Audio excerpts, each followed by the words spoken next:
My name is Austin Hirschberger, and this is my presentation on People First Language for EDL 853 Module 10. In our world, it is common to encounter someone who may have a disability. In fact, 20% of all Americans have a disability, and people with disabilities are the largest minority group in the world. There is no universally accepted definition of a disability.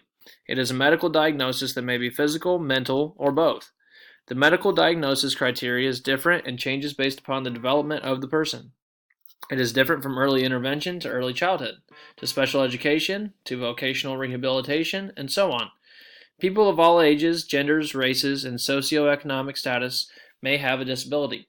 Oftentimes, a person is born with a disability. However, a disability may be acquired later on in someone's life.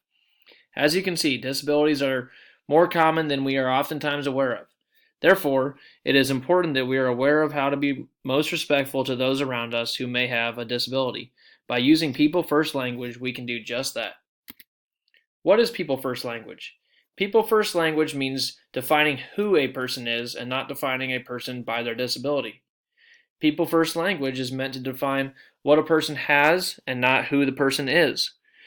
People First language is not meant to be politically correct. It is being polite and respectful of people with disabilities.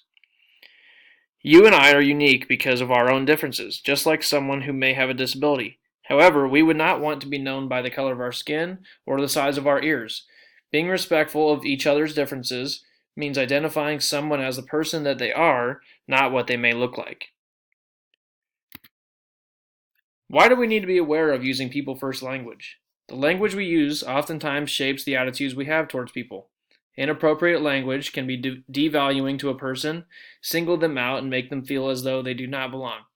Negative stereotypes are the greatest barrier for people with disabilities, not the disability itself.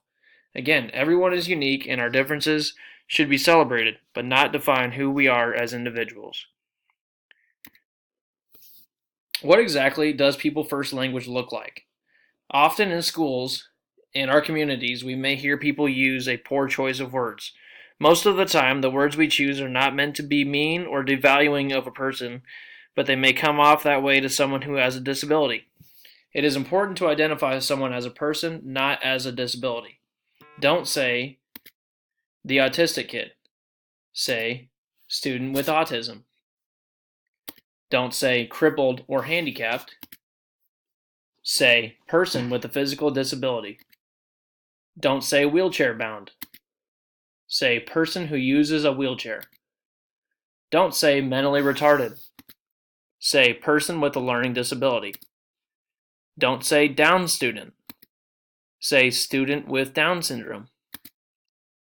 Don't say, blind person or deaf person. Say, person who is visually or hearing impaired. Don't say, person who suffers from. Say, person who has been diagnosed with. Don't say, the fat kid. Say, student who is diagnosed with obesity. Don't say, student with behavioral problems. Say, student who needs behavioral supports.